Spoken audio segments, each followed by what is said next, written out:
Deshta me të pyetje, ka shumë njerëz që janë vezvesin atë aspektin që nëse jap vetëm ka varfëria, i të marrë vesh nëse jap vetëm paksohet rrogut. Paksohet. Paksohet.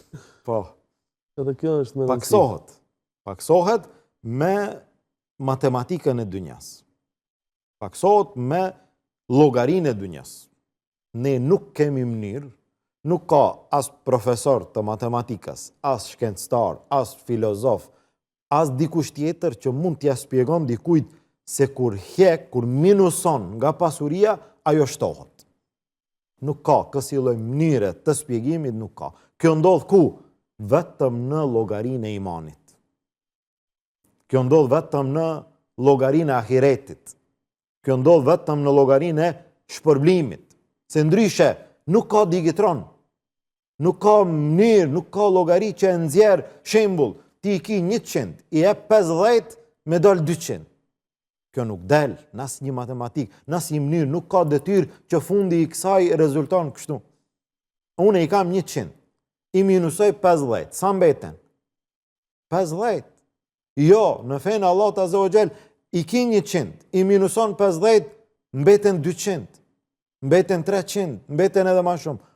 Po si ndodh një gjë e tillë? Ndodh Allahu Azza wa Jall asaj pasurie i e bereqet. Atë pasuri Allahu e shton. A kemi raste të tilla? Kemi raste shumë.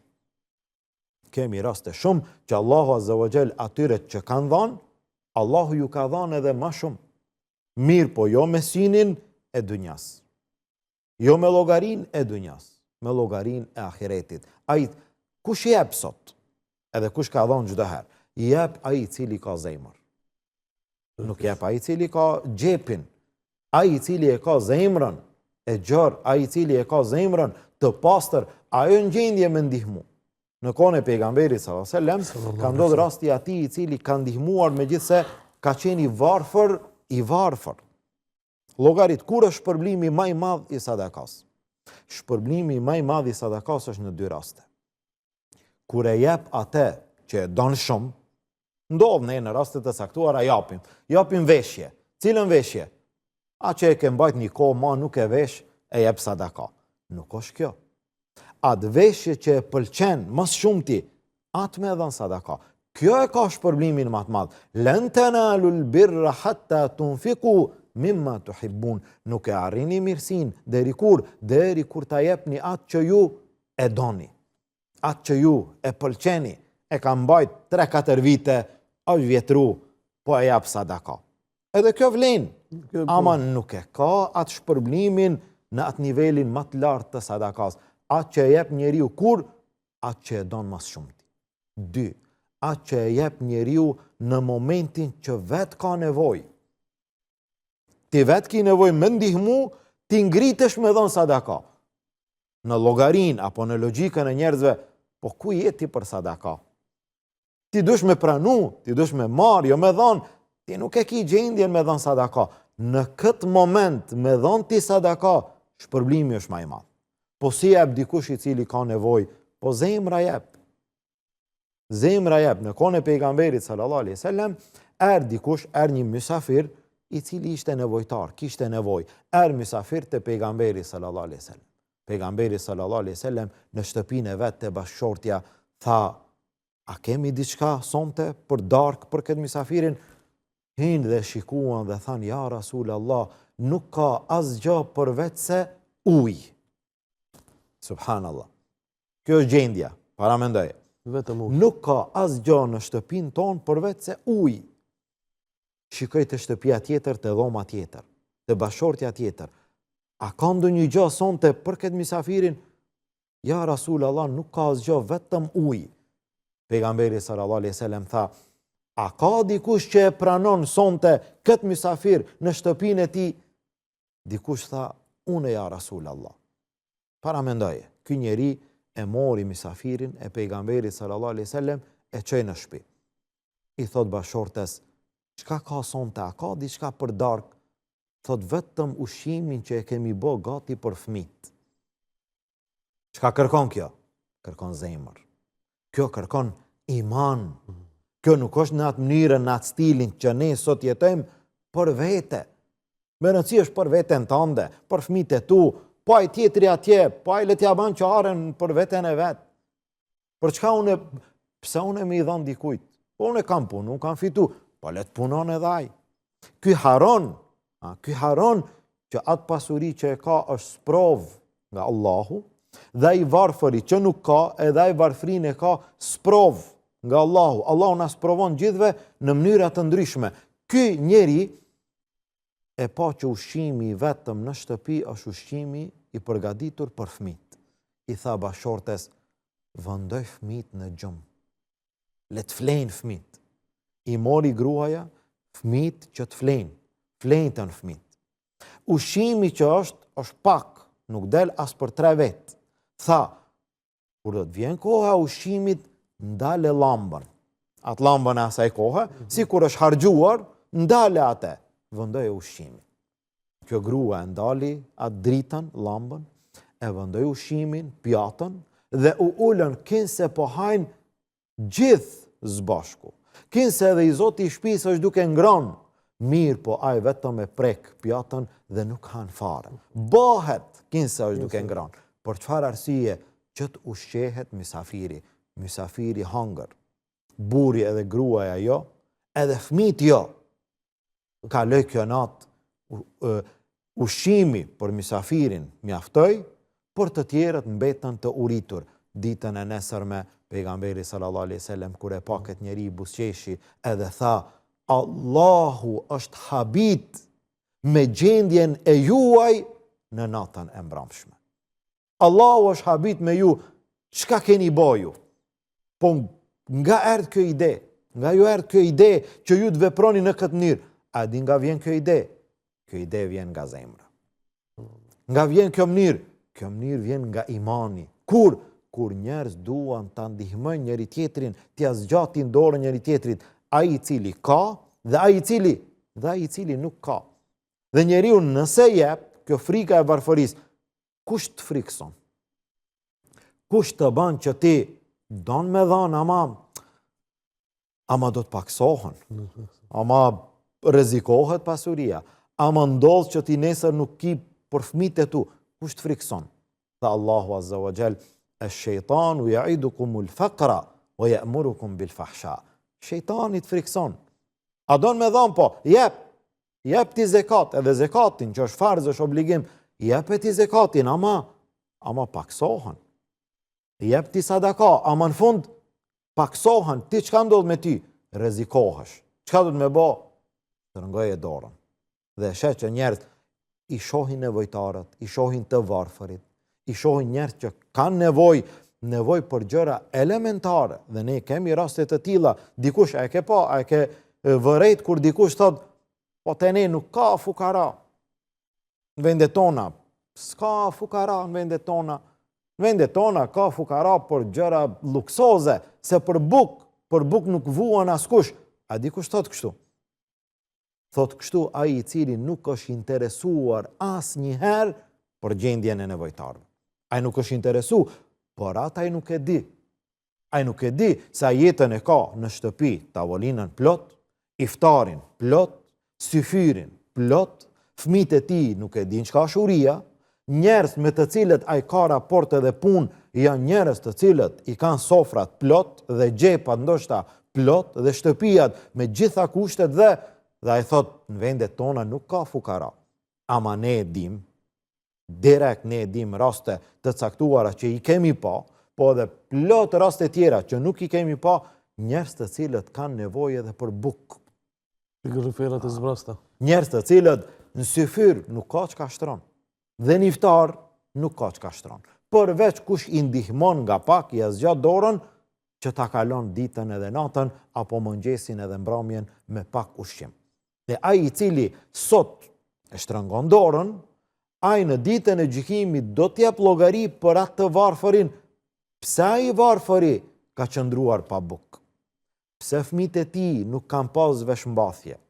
Pse fëmijët e tij nuk kanë pas çantë dhe fletore për në shkollë? Pse ajo familje ka mbet pa kulm? Kush do t'jep llogari? Do t'jep llogari ky i cili ka pasuri. Po për çfarë arsye? Po ty Allah të ka dhënë. Ty Allah të ka dhënë dhe të ka caktuar sa duhet me dhënë. Prej asaj pasurie që ta ka dhënë Allahu, jo prej asaj pasurie që ti e ke fituar, gjitha ajo është nga Allahu Azza wa Jall. Llogaritë sot riskun. Sa njerëz punojnë 12 orë, 10 orë, punë të rëndë dhe marrin pak.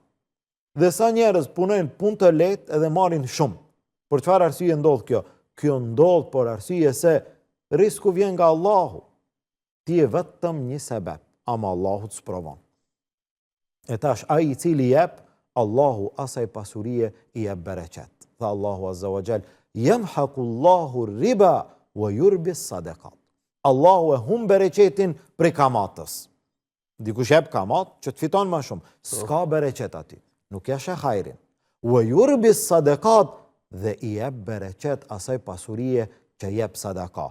Ti jep, Allahu t'jep. A mundesh me dhon ti më shumë se Allahu?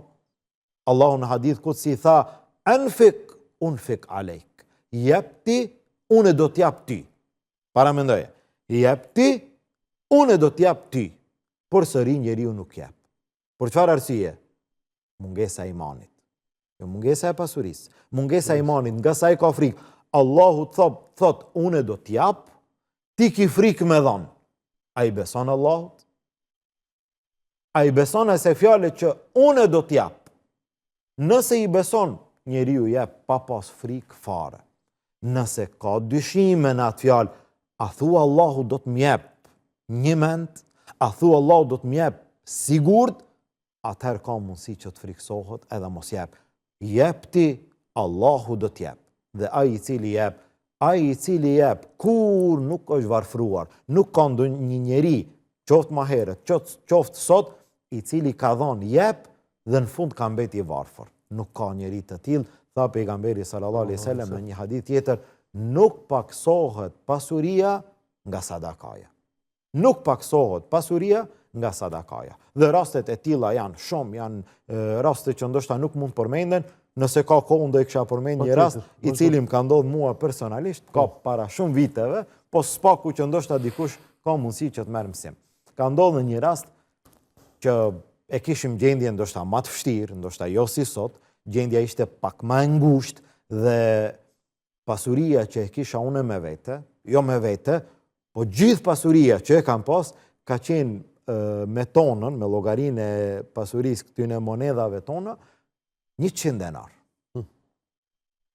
Gjithë ajo që e kam pas, edhe në Më pak se 2 euro për ato që nuk e di. Po, ato që nuk e kuptojnë, as 2 euro. Po llogaritë, që llogaritë 2 euro, 1 euro e gjys. Gjithë pasuria që e kam pas me vete. Dhe tash ishte një rast që kishte nevojë me dhon, edhe secili që kalon jep. Tash unë e mendoj, nëse nuk gaboj tash, a I kam dhënë 100, a I kam dhënë 50, se ka një kohë pak më gjatë, edhe e mendoj tash. 100 denar krejt.